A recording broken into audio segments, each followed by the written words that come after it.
आप में से काफ़ी लोग ये पूछते रहते हैं कि फेक एक्सपीरियंस लगाना चाहिए या नहीं लगाना चाहिए। मेरा पहले उनसे ये सवाल है कि जो लोग भी फेक एक्सपीरियंस लगाने की सोच रहे हैं, पहले वो ये जाने लें पहले कि फेक एक्सपीरियंस क्यों लगाना चाहिए, क्यों इम्पोर्टेंट है फेक एक्सपीरियंस लगाना। ठीक है, देखो, ऐसे बहुत लोग हैं आज के समय जो कि जॉबलेस हैं, जिनके पास जॉब नहीं है। ठीक है, और जो जॉब की तलाश कर रहे हैं अलग अलग प्लेटफॉर्म में, चाहे वो लिंक्डइन हो चाहे नौकरी.com हो, वो अप्लाई कर रहे हैं बट उनकी जॉब लग नहीं पा रही है। ठीक है, उनकी एज बढ़ती चले जा रही है, उनका गैप ईयर बढ़ता चला जा रहा है, घर से प्रेशर हो रहा है, बहुत ज़्यादा रिस्पॉन्सिबिलिटी बढ़ती चले जा रही है। तो उन लोगों को अगर किसी कंपनी में जाना है, ठीक है, विथ स्किल्स, देखो, अगर आप विदाउट स्किल्स किसी कंपनी में जाना चाह रहे हो तो चाहे फेक एक्सपीरियंस लगा लो, चाहे कितना जोर लगा लो, ठीक है, गारंटी देता हूँ, इट्स माय गारंटी कि आप किसी कंपनी में ना टिक नहीं पाओगे। पहली बात तो कोई कंपनी आपको लेगी नहीं। ठीक है, और ले भी लेगी ना तो 1 या 2 महीने के बाद आपको वो कंपनी ले ऑफ कर देगी, निकाल देगी। ठीक है, तो अगर आपने स्किल सीख रखी है, ठीक है, और स्किल सीखने के बाद आप अप्लाई कर रहे हो डिफरेंट डिफरेंट प्लेटफॉर्म में, ठीक है, कभी रेफरेंस का अप्लाई कर रहे हो, खुद से कर रहे हो, बहुत कोशिश कर रहे हो, तब भी जाके आपकी जॉब नहीं लग रही है। क्यों? या तो आपका गैप ईयर है, ठीक है, 2 साल का गैप ईयर है, तो मतलब आपने ग्रेजुएशन किया है उसके बाद 2 साल का गैप ईयर है, ठीक है, तो चल जाता है। मोस्ट ऑफ द कंपनी 2 साल के गैप ईयर को कंसिडर मान लेती है। बट अगर उससे ज़्यादा का गैप ईयर होता है तब आपको ज़रूरत पड़ती है एक फेक एक्सपीरियंस की। ठीक है, जिनका 3 साल का है या 5 साल का गैप ईयर है या 7 साल का गैप ईयर है, उस केस में हमें ज़रूरत पड़ती है फेक एक्सपीरियंस की। क्योंकि कोई भी कंपनी आपको एंटरटेन नहीं करती है। अगर आप उन कंपनी को जाके बोलो कि भाई मैं 3 या 4 साल से मैं खाली बैठा हुआ था, कुछ नहीं कर रहा था, ठीक है, और अभी मैंने स्किल सीख ली है, मैंने प्रोजेक्ट्स में काम कर लिया है, मेरा पोर्टफोलियो अच्छा है, तो प्लीज़ मुझे ले लो। ठीक है, पहली बात वो आपका रिज्यूमे सेलेक्ट ही नहीं करेगी। ठीक है, और फेक एक्सपीरियंस ऐसा नहीं है कि मैं कह दूं कि ये इलीगल है। नहीं, बहुत सारे ऐसे लोग हैं जो आज बड़ी बड़ी कंपनियों में जॉब कर रहे हैं। ठीक है, उन्होंने शुरुआत में फेक एक्सपीरियंस लगाया है कंपनी में जाने के लिए।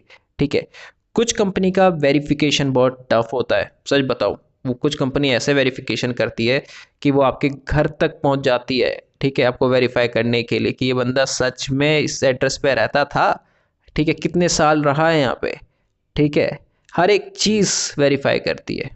और कुछ कंपनी ऐसी होती हैं जिनका वेरिफिकेशन इतना टफ नहीं होता है। ठीक है, वो आपकी स्किल सेट देखती है, अगर आपकी स्किल सेट बहुत तगड़ी है, ठीक है, तो उसके बाद वो कंपनी इतना ध्यान भी नहीं देती है। ठीक है, तभी कहते हैं कि अगर आप फेक एक्सपीरियंस लगा रहे हो तो हमेशा स्टार्टअप और मिड कैप कंपनी में ट्राई करो, क्योंकि इनका बैकग्राउंड वेरिफिकेशन थोड़ा कम होता है।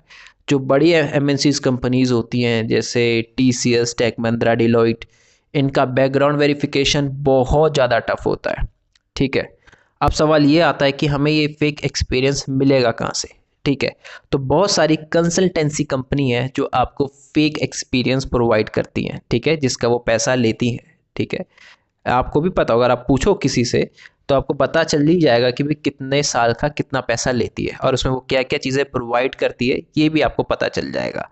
पर सबसे इम्पॉर्टेंट चीज़ ये है कि जिस कंपनी से आप बैकग्राउंड, मतलब जिस कंपनी से आप अपना फेक एक्सपीरियंस ले रहे हो, ठीक है, वो कंपनी जेन्युइन होनी चाहिए। ठीक है, अगर वो कंपनी जेन्युइन नहीं है, ठीक है, मान लो कि वो तुम्हें जो भी चीज़ प्रोवाइड कर रही है वो अगर जेन्युइन नहीं लग रही, तुम्हें लग रहा है भाई ये कंपनी एमसीए रजिस्टर्ड नहीं है, ये कंपनी सॉफ्टवेयर, अगर आप सॉफ्ट आईटी कंपनी का बना रहे हो फेक एक्सपीरियंस और वो कंपनी काम करती है सेल्स एंड मार्केटिंग में, तो ये भी बहुत बड़ी प्रॉब्लम हो सकती है। ठीक है, तो आप जब भी फेक एक्सपीरियंस बनाओ तो हर एक चीज़ चेक करके बनाओ। ठीक है, अगर आप चाहते हो कि भाई मैं नेक्स्ट वीडियो बनाऊं इस टॉपिक के ऊपर, फेक एक्सपीरियंस के ऊपर, तो मैं पक्का बनाऊंगा। ठीक है, आप कमेंट करना, ठीक है, लाइक करना, शेयर करना, तो मैं इसके बारे में आपको और वीडियोस बनाऊंगा। ठीक है, पर मेरा सिर्फ आपसे सुझाव ये है कि मैं फेक एक्सपीरियंस को बढ़ावा नहीं देता हूँ। ठीक है, पर इन केस बोल रहा हूँ, अगर आपकी जॉब नहीं लग पा रही है किसी रीजंस के कारण, ठीक है, आपका गैप ईयर बढ़ गया है, आपके पास स्किल सेट है, ठीक है, और आपको के पास और कोई चारा नहीं बचा है, तब आपके पास सिर्फ और सिर्फ एक रास्ता है, वो है फेक एक्सपीरियंस, ठीक है। क्योंकि कोई भी कंपनी आपको ये तो कहेगी ही नहीं, कोई दिक्कत नहीं है, तुम्हारे पास स्किल्स है तो आ जाओ, मैं तुम्हें जॉब दे देती हूँ, ठीक है। एक वीडियो मैं देख रहा था एक भाई की, ठीक है, वो वही कह रहा है कि देखो ये एक बंदा है, इस बंदे ने डिग्री नहीं है, उसने कोई रिज्यूमे नहीं बनाया है और उसका बड़ी कंपनी में सिलेक्शन हो गया है, ठीक है, गूगल जैसी कंपनी में हो गया और उसका पैकेज 2 CR तक बताया।